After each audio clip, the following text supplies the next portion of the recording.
हाय viewers, मैं मुन्ना कर बोल रहा था, जीएसटी प्रैक्टिशनर। आप तो अभी थंबनेल देख लिए होंगे। थंबनेल में कैसे क्या लिखा था? 30 जून के बाद आपका जीएसटी रिटर्न फाइल करना मुश्किल होने वाला है। जी हाँ, मुश्किल होने वाला है। एक मिनट रुकिए, मैं डिटेलिंग करने से पहले ये मेरा रिक्वेस्ट है, ये मेरे चैनल को प्लीज़ सब्सक्राइब करिए और दोस्तों के शेयर करिए, क्योंकि आगे नया नया वीडियो में अपलोड करता जाऊंगा, अपडेशन देता जाऊंगा। ठीक है, चलते हैं टॉपिक में। मैं क्या बोला आपको कि 30 जून के बाद आपका जीएसटी जो फाइलिंग बहुत मुश्किल होने वाला। क्या? क्योंकि रिसेंटली अभी इनकम टैक्स पोर्टल में आप लोग को सब बोला गया था कि आपका आधार कार्ड और पैन कार्ड का लिंक होना चाहिए। जिसका आधार और पैन लिंक नहीं है, सोच लीजिए उसको आगे जाके ये पैन कार्ड को लेके फेंकने का पड़ेगा, इनवैलिड रहेगा। ई केवाईसी नहीं कर पाएंगे आप। ठीक है, जो भी पैन कार्ड रिलेटेड जो भी है इशू, मैंने उसको लेके फेंकना है, यूजलेस हो जाएगा आपको, और फर्दर आप वो पैन कार्ड को यूज नहीं कर पाएंगे। ठीक है, तो जरूर से 30 जून के अंदर अंदर आपको इनकम टैक्स पोर्टल जाके जीएसटी और जो सॉरी आधार कार्ड और पैन कार्ड को लिंकअप करना है, तभी जाके आप जो पैन कार्ड का आप यूज कर पाएंगे फर्दर। मैं आपको छोटा सा वीडियो में अब बताता हूँ जैसे कैसे लिंकअप करते हैं। ठीक है, आपका इनकम टैक्स साइट में जाइए, यहाँ पे देखिए लिंक आधार करके है। ठीक है, ये जो लिंक आधार करके है, ये लिंक होने के बाद क्या होगा, लिंक आधार ओपन करने से यहाँ पे एक पॉपअप ओपन होगा, जिसमें आपको क्या करना पड़ेगा, 1000 रुपये का एक फीस देता है। वो 1000 रुपये फीस दे के आपको आपका देखिए यहाँ पे पैन नंबर, यहाँ पे आधार नंबर लिख के प्रोसीड करने से, ठीक है, आपको प्रोसीड यहाँ पे वैलिडेट करने से आगे नेक्स्ट पेज में लेके जाएगा। उसमें आपको एक चालान पेमेंट करना पड़ेगा आधार कार्ड का, मैंने जो लिंकअप का पेमेंट, जैसे मोस्ट प्रोबेबली 1000 रुपया अभी तो है लेट फी, तो 1000 रुपये पेमेंट करके उसको लिंकअप कर दीजिए। उसके बाद सपोज मान लीजिए आप कर चुके हैं, वो कर चुके ही नहीं किए हैं, आप कैसे चेक करेंगे? फिर से यहाँ पे आके लिंक आधार स्टाटस को क्लिक करेंगे तो दूसरा पॉपअप आपको ओपन होगा। उसमें क्या होगा, आपको आपका आधार और पैन कार्ड लिंक है कि नहीं पता कर पाएंगे। ठीक है, तो उसके लिए क्या करना पड़ेगा आपको, यहाँ पे पैन नंबर, यहाँ पे आधार नंबर मार के आप व्यू लिंक आधार स्टेटस करके देखना पड़ेगा। तो देखने से आपको आपका पता चल जाएगा कि आपका आधार और पैन लिंकअप है कि नहीं। ठीक है, अगर नहीं किया हो तो 30 जून के बाद ऑब्वियसली आप कहीं कुछ भी, जो भी पैन कार्ड रिलेटेड जो भी है, आप कुछ नहीं कर पाएंगे, क्योंकि पैन नंबर को लेके ही सब कुछ है।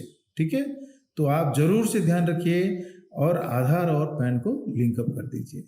दूसरा मेरा एक क्या था, 30 जून का अंदर अंदर क्या करना है, ये मैं आपको बता रहा हूँ। ठीक है, अभी चलते हैं। मैं अभी अब रिसेंटली बताया कि जैसे आधार कार्ड पैन कार्ड को लिंक करना है, वैसे ही अपने को जीएसटी में 30 जून के अंदर और 4-5 चीज़ करना है। अभी जो जीएसटी का पोर्टल में एक स्कीम चल रहा है, एमनेस्टी करके स्कीम है। एमनेस्टी स्कीम के तहत क्या है, जो पुराना जो पेंडिंग काम है ना, वो सब पुराना काम को हम लोग को कैसे तैसे करके 30 जून के अंदर खत्म करना है। करने से जाके जो भी पेंडिंग हो गया वो अपडेशन हो जाएगा। ठीक है, जरूर और इम्पोर्टेंट है। देखिए मैं आपको बताता हूँ।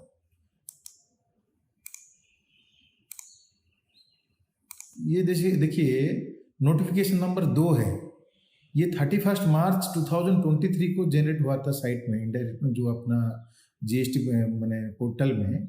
ये क्या बोल रहा है, जो भी डीलर मैंने कंपोजिशन डीलर जो भी है 2017-18 से लेके अभी तक का, अगर कोई सा भी मैंने रिटर्न पेंडिंग है, मैंने जो फॉर्म रजिस्टर 4 फाइल नहीं किया है, पेंडिंग है, उसके लिए अभी सुनहरा मौका है 30 जून के अंदर। वो कंपोजिशन जाके अगर कोई भी कारण मिस कर दिया, वो नॉलेज के कारण हो गया, नहीं तो उसको मैंने क्या बोलते हैं, कोई करने वाला नहीं है, नहीं तो उसको आता नहीं है, जो भी है उसके लिए एक चांस है भरपेर, जो मैंने बड़ा पेनल्टी से मैंने बचने का। अभी जो एमनेस्टी स्कीम के हिसाब से क्या बोला है वो चलते हैं, देखते हैं नोटिफिकेशन में। इसमें देखिए, in the said notification after this 6th proviso the following proviso shall be inserted, namely provided also that the amount of late fee payable under section 47 of the said act shall stand waived, which is in excess of 250 rupees and shall stand fully waived, where the total amount of central tax payable in the said return is nil. अभी ये क्या बोल रहा है, suppose आपका कोई कुछ नहीं ट्रांजेक्शन, आपका ट्रांजेक्शन ही नहीं, सेल ट्रांजेक्शन नहीं, कुछ नहीं, उस केस में क्या होगा, आपको कुछ लेट फी देने का जरूरत नहीं, ओनली नील रिटर्न करके फाइल कर दीजिए। ये सुनहरा मौका, नहीं तो क्या है, इसको यूज करना है। ठीक है, अगर मान लीजिए कुछ भी अगर है तो आपको CGST SGST 250 ही भरना है। CGST 250 SGST 250 करके 500 रुपया ही, ज्यादा नहीं, एक रिटर्न का 500 रुपया आपको लगेगा। ठीक है, ये कब से बोल रहा है, देखिए, for the registered person who fail to furnish the return in form GSTR 4 for the quarters from July 2017 to March 2019 और for the financial year from 2019-20, 21-22 by the due date, but furnish the said return between the period from first day of April 2023 to the 30th day of June। माने ये क्या बोल रहा है, 30th June is the last date. तो जो लोग composition delay रहे, किसी कारण वो फाइल नहीं कर पाए, ये सुनहरा मौका है। अगर आपके पास कुछ एक्टिविटीज नहीं है तो नील रिटर्न करके फाइल कर दीजिए, बट जरूर से करिए, क्योंकि ये फर्दर होगा कि नहीं पता नहीं। अभी के लिए 30 जून लास्ट डेट है। अगर कुछ एक्टिविटीज है, जो भी क्वार्टर का रिटर्न है उसके साथ आपको 250 करके एक लेट फी फाइल करना पड़ेगा, पेमेंट करके फाइल करना है। ठीक है, नेक्स्ट चलते हैं नोटिफिकेशन नंबर 3 को। नोटिफिकेशन नंबर 3 को देखिए, नोटिफिकेशन 3 क्या बोल रहा है, extension of time limit for application for revocation of cancellation of registration. ठीक है, किसी कारण आपका अगर मान लीजिए रजिस्ट्रेशन कैंसिल कर दिया, आज पर लॉ के हिसाब से क्या बोलते हैं, 30 डेज के अंदर आप फाइल करके इसको रीएक्टिव कर दीजिए, रिक्वेस्ट दीजिए और सपोर्टिंग डॉक्यूमेंट। ऑलरेडी मैं एक वीडियो बनाया था कैसे रिवोकेशन करते हैं करके। रिवोकेट हो गया तो अभी भी कुछ वरीड नहीं है, अभी भी 30 जून तक लाइव है। आप अभी भी फाइल कर सकते हो, रिक्वेस्ट दे सकते हो कि रिवोकेट करके। ठीक है, और लेट फी भी लगेगा। देखिए ये क्या बोला है, द रजिस्टर्ड पर्सन में apply for revocation of cancellation of such registration the 30th June of 2023। The application for revocation shall be filed only after furnishing the returns due. ये क्या बोल रहा है, कोई भी पेंडिंग रिटर्न नहीं होना चाहिए। ऐसा नहीं कि आप जाके कोई मैंने रिक्वेस्ट दे दिया तो हो जाएगा। इसके हिसाब से क्या करना पड़ेगा, आपको जितने भी पेंडिंग रिटर्न है उसको फाइल करना पड़ेगा due up to the effective date of cancellation of registration and after payment of any amount due as tax। कोई भी अगर टैक्स भी पेमेंट बाकी हो तब पर भी आपको उसको पेमेंट करना पड़ेगा। In terms of such returns along with any amount payable towards interest penalty and late fee in respect of the such returns। ठीक है, no further extension of time period for filing application for revocation of cancellation of registration shall be available in such cases। ठीक है, तो यहाँ पे समझ में आ गया कि रिवोकेशन अभी तक लाइव है, आप तुरंत जाके रिवोकेशन कर सकते हैं। सपोज आपका रजिस्ट्रेशन कैंसिल हो चुका है किसी कारण, तो इसको फिर से एक्टिव करिए।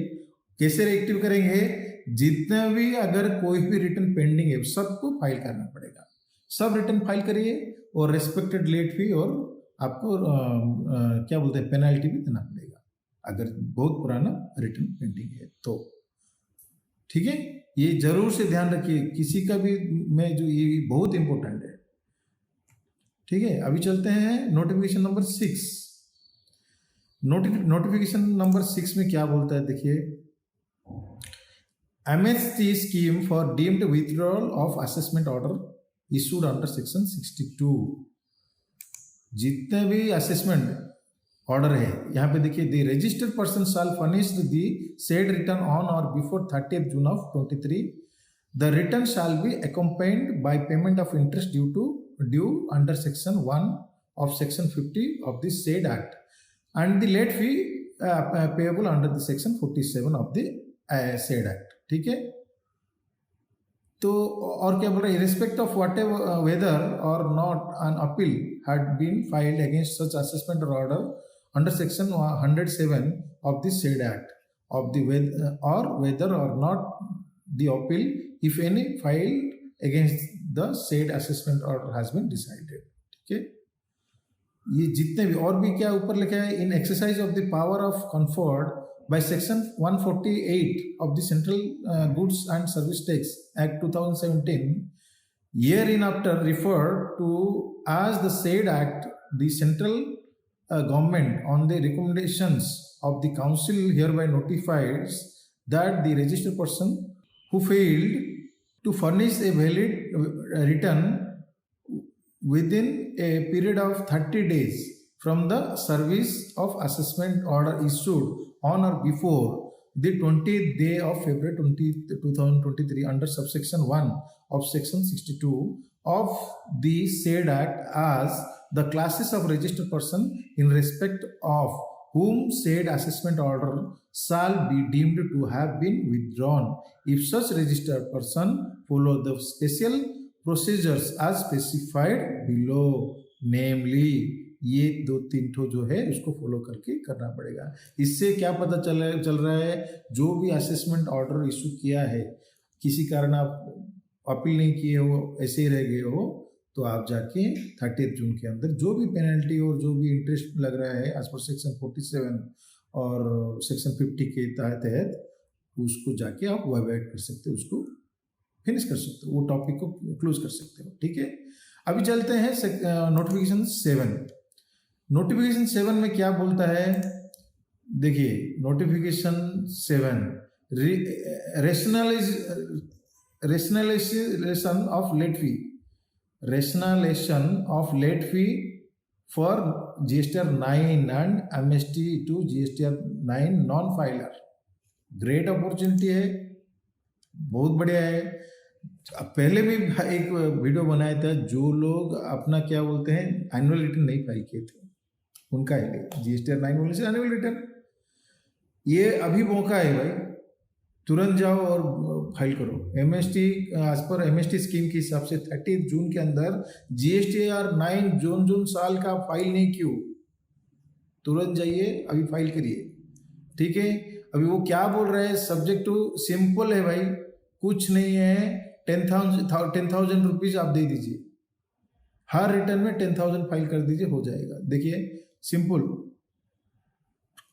इन exercise of the power conferred by section 128 of the central government goods and services tax act 2017 12 of 2017 herein after referred to as the said act, the central government on the recommendation of the council hereby waives the amount of late fee referred in section 47 of the said act in respect of the return to be furnished under section 44 of the said act for the financial year 2022 to 23 onwards, which is excess of amount as specified in column 3 of the table below as for the classes of registered person mentioned in the corresponding entry in column 2 of the table below who fails to furnish the return by the due dates। मैं क्या बोला, कोई भी annual return GSTR 9 अगर आप file नहीं कर पाए किसी वजह से, तो तुरंत जाइए अभी फाइल करिए। ये उसका दिया गया है कैलकुलेशन, बट मोटा मोटी हम लोग अगर मोटा मोटी देखें, एक रिटर्न का 10,000 रुपये। देखिए यहाँ पे लिखा है, provided that for the registered person who failed to furnish the return under section 44 of the said act by the due date for any of the financial year 2017-18 से लेके 21-22 2021-22 but furnish the said return between the period of 1st day of April to 2023 to the 30th day of June, The total amount of late fee under section 47 of the said act payable in respect of said return shall stand waived which is in excess of 10,000 rupees. ज़्यादा से ज़्यादा 10,000 रुपये आपसे लेंगे जी, ज़्यादा से ज़्यादा 10,000 लेंगे। बट ये जो ये हेडेक वाला जो चीज़ है ना, कोई अगर फाइल नहीं किया अनफॉर्चुनेटली, उसको तुरंत जाके फाइल करना चाहिए, उसको तुरंत जाके फाइल करना चाहिए। ठीक है, अभी चलते हैं नोटिफिकेशन नंबर 8। ये तो सबसे बढ़िया है भाई, ये जो नोटिफिकेशन है, मैं तो कृपया हाथ जोड़ के बोलता हूँ, जो लोग क्या है ना, ड्यू टू लेस अवेयरनेस ये हुआ है। एक्चुअली क्या हुआ है, कैंसिलेशन तो ले लिए और कैंसिल भी ले लिए, सब रिटर्न फाइल कर दिया, एनुअल रिटर्न फाइल हो गया, सब हो गया। बीच में एक उठ के बैठा है GSTR 10। किसको पता है उस टाइम 2017 में जब वो GST लागू हुआ, अमेंडमेंट करते गए गवर्नमेंट, उस हिसाब से लोग अवेयरनेस होते गए, बट उतना स्पीड में नहीं हुए।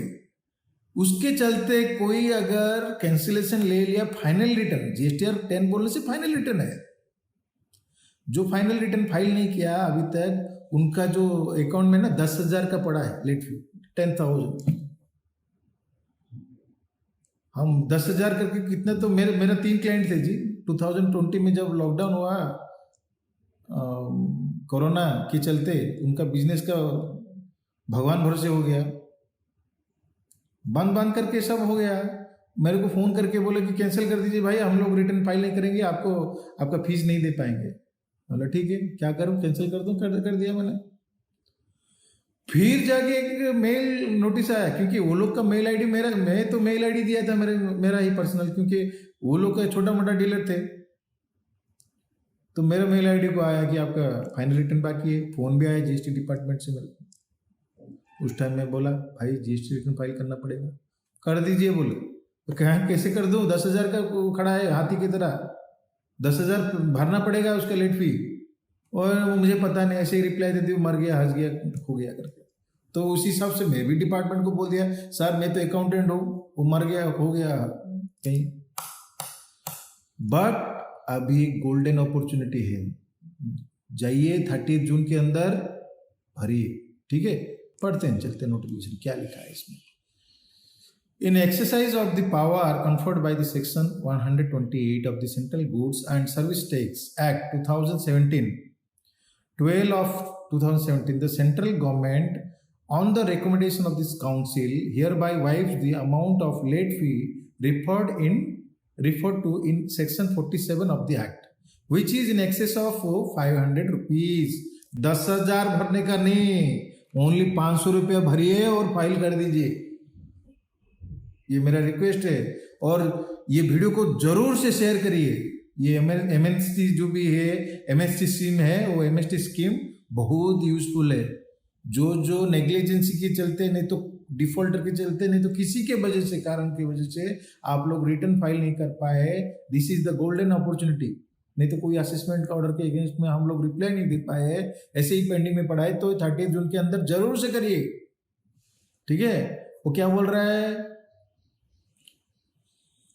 which is in excess of 500 rupees of the registered person who failed to furnish the final return in form GSTR 10 by due date, but furnish the said return between the period from the 1st day of April से लेके 30 जून के अंदर file कर दिए। ठीक है, ये मेरा एक अवेयरनेस वीडियो था, और ये नोटिफिकेशन आप जाके GST पोर्टल में भी देख सकते हैं। ठीक है, और एक फाइनल रिक्वेस्ट, प्लीज़ सब्सक्राइब करिए मेरे चैनल को, शेयर करिए आपका फ्रेंड सर्कल में, और कमेंट करिए कुछ भी डाउट है तो, और मैं ज़रूर से आपको रिप्लाई